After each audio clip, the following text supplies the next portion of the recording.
I scoured the internet. I was looking for an article that showed how to select an auto shop, the perfect scenario, and I discovered that everyone on the internet has a different idea of what the perfect auto shop is or how to find it. So I summarized and picked a few of the top qualities that everybody seemed to have on their list to get to 5 things to determine about a shop to pick the right auto shop for you. So the first one, everybody says ask around, ask your friends and family, ask your neighbors who they go to, which is a good thing to do because if they've had a bad experience, at least you know that's a person. Because sometimes reviews, you never know really what happened and they can shed a light that's not really what that shop is. Now, if there's a whole bunch of those reviews, that's probably not the case, but you know, if it's 1 or 2, especially in our field, auto repair, you know, not everybody's gonna be happy every time. So the whole thing is how you cover that on the back end to make sure people are satisfied. And the number 2 is to check the reviews, to check the Google ratings and things like that. Again, you can't go on 1 or 2, but you know, if the overall is good. Our shop is a 4.5, which is pretty good considering what I took it over as, because when I bought the shop 2.5 years ago, it was a 3. Pretty hard to get that diluted out. You can't just delete a Google and start again on the same company. Not that you would really even want to, because the longer the reviews goes, that's more credibility.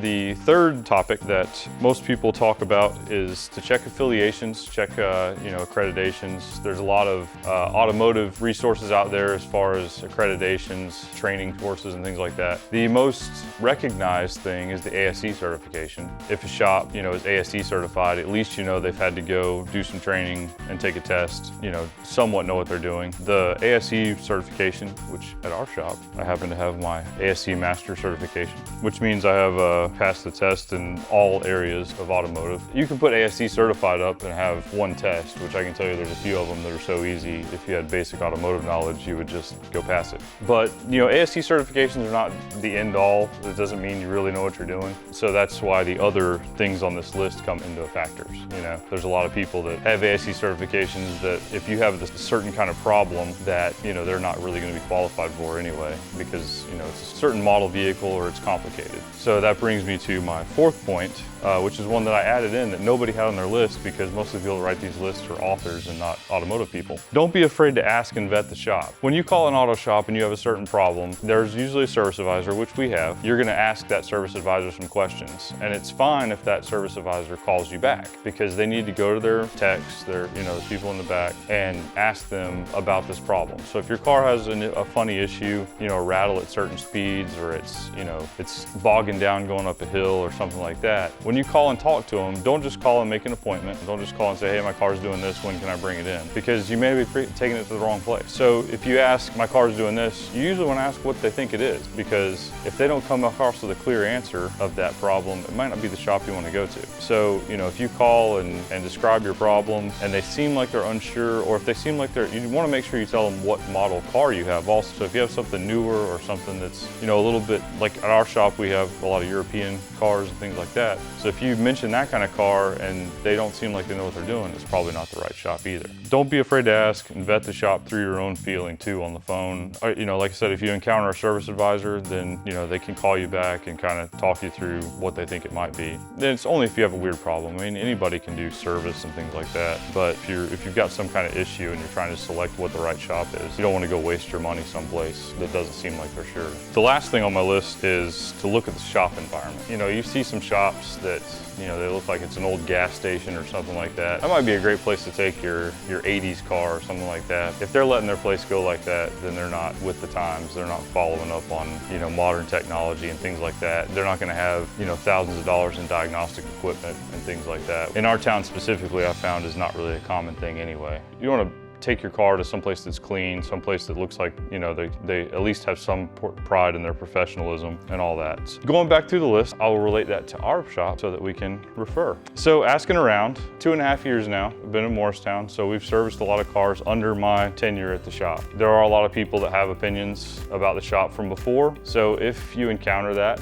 out in the world, make sure that you tell them it's a new owner, because I still encounter that 2.5 years later. You know, that's an important point with people. And also there's a lot of people in town that we've now now, you know, that we've tried us and they're happy, and so there is a lot of positive feedback also. I mentioned the Google rating, the 4.5. That's in good shape as far as auto shops go. You don't find a whole lot of auto shops much higher than that unless they just have a few reviews and they're related to all of them. Check affiliation certifications. I showed you the ASC certification. You know, we have 2 BMW master technicians, myself included. One of our guys used to be at a GM store, GM certified. Another one of our guys was at the Ford store. So we have a lot of dealership experience and, you know, certifications. And then our affiliations, the only AAA shop in Morristown. With AAA, you have to meet a minimum of certain standards and things like that, and you have to apply for it, and they come and do inspections and things like that. And so, you know, we are the only one from here to Sevierville to Kingsport, basically. You know, it's good as far as, you know, having the area locked up also, because that means, you know, we have a 5-mile or whatever radius, but it's also kind of says a lot about Morristown and the automotive shops around, and they just didn't care enough to try, or they can't get approved. And then, you know, the fourth one, don't be afraid to ask and vet the shop. You know, we have a service advisor, and then, you know, myself also. So obviously if anybody that you're referring has some kind of complicated problem, they can ask for me. I can talk about it and let them know that we're the right shop to bring it to. And then, you know, our shop environment, probably not as clean as I would like it, but as clean as a shop can be for a shop that has our volume. When I had my own shop that was just me and a couple of guys, and it was like all European cars and everything, you could probably eat off floor, but that's just because I'm particular. But in this shop, there's a lot going on every day, so we try to clean as much as we can. But if you go in our shop and walk into another one around town, I mean, Chris can probably tell you, there's much cleaner than most of the places. Follow up with that, I have an article from Consumer Reports here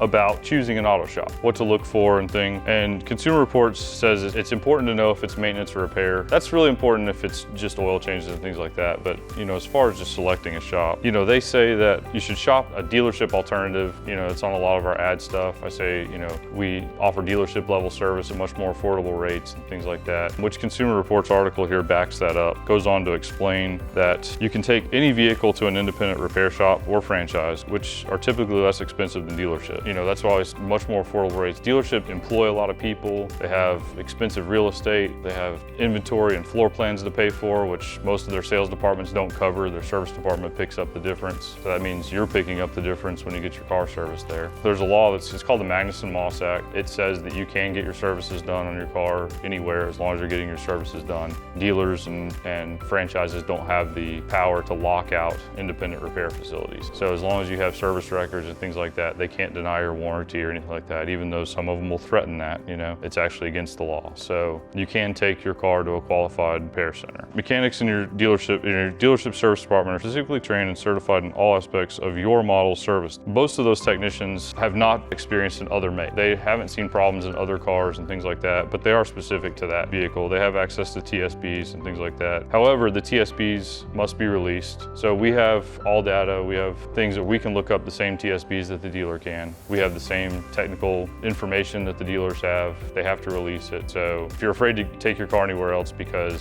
someone you're referring is afraid to take your car to someone else, then you can explain to them that same information that the dealership is available in the aftermarket. So shops that specialize in your vehicle's brand are more likely to have proper training and equipment. You know, we don't have a actual specialty on the sign or anything like that, but we have equipment that covers full variety of cars. I mean, me personally, I've worked on everything car-wise, but you know, in our shop, we have factory software for several different European cars that most people just don't have. We have an Autel, the full Autel system that's basically compatible to the factory scanners for every other car out there. You know, we have the J2534, which is a programming box that allows us to program through any manufacturer. So we can program cars, we can do the same repairs as the dealer, we can replace a module and program it, anything like that. It gives me the confidence to say we're a dealership alternative, you know. A lot of shops could say that, but they can't back up. You know, if you call them up and say, can you replace the computer in my Kia, they're gonna go, we don't do that, but we can do that. You know, we can program it. So if you